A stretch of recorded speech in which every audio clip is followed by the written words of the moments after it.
A major milestone for Pulsar Helium as it progresses its Tunu helium-geothermal project in East Greenland.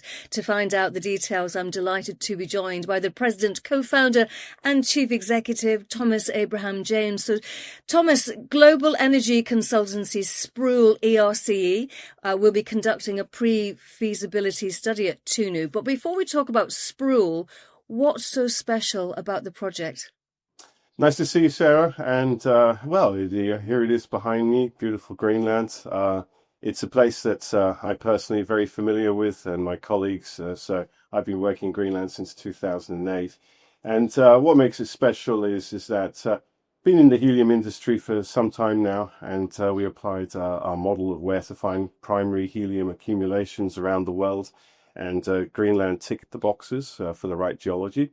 And sure enough, the other year we found primary helium there.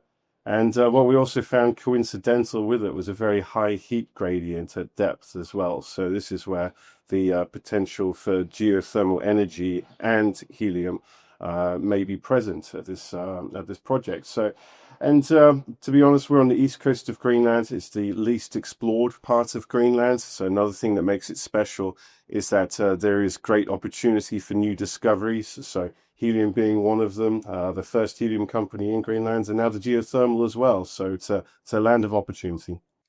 Investors, though, will be wanting to know about timing. Why now to engage Sproule to conduct a PFS? Is it because Greenland is attracting global interest, with Trump wanting to be a custodian of the country?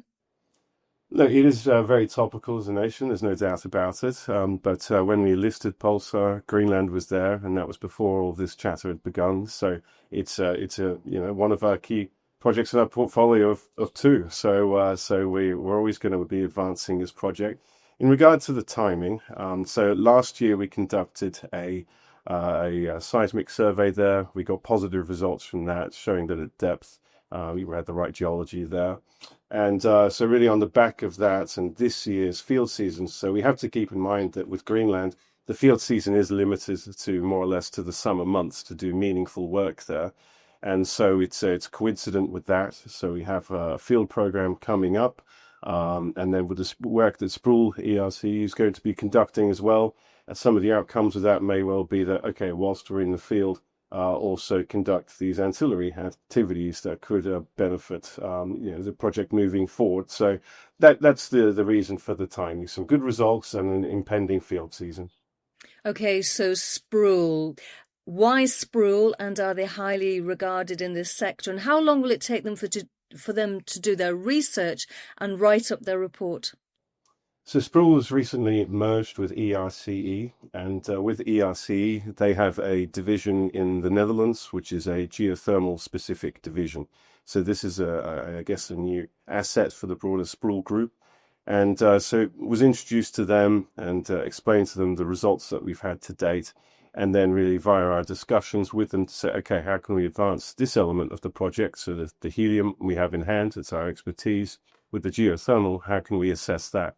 And so they put forward a proposal, and so that proposal was for a pre-feasibility study level assessment of the geothermal potential there, and how could that work in unison, hand in hand, with any potential helium production as well. So really they are top of their game for this.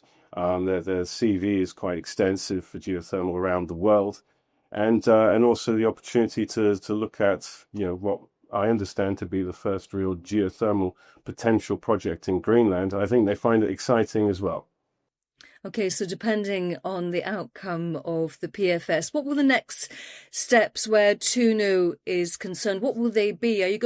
Would you consider applying to the EU for strategic project status, applying for license extensions? Well, we think that their work should be conducted in about 8 weeks' time, and really what I see as the future. I mean, really, what I see as an objective is that the European Union, of which Greenland is not a part of, but does have a relationship with, and so any helium production there could certainly benefit the EU. Where it is a net importer of helium, and there are not many occurrences. So for the helium, we see a ready market for that, and so it's definitely worthy of pursuit. Now, for the geothermal, it really is quite fun to think about, to be honest, because we're very close to a settlement, the settlement of Itokatormit. They're reliant on diesel generators for their power, which is not great, but also in that location, it can be difficult to import the fuel. And so we see delays there, and the community suffers on the back of that. So if we could offer a green, plentiful abundance of energy for them, it's only going to be a positive. And then, depending how much is there, and we really won't know until this study is complete, but then we could look at broader possibilities. So power for helium production, power for Itokatormit, and then is there anything on top of that that could be utilized? And then, with going out strategic license, that yes, in Greenland you can obtain a strategic license. So helium meets that criteria. The geothermal energy may well contribute nicely to that as well.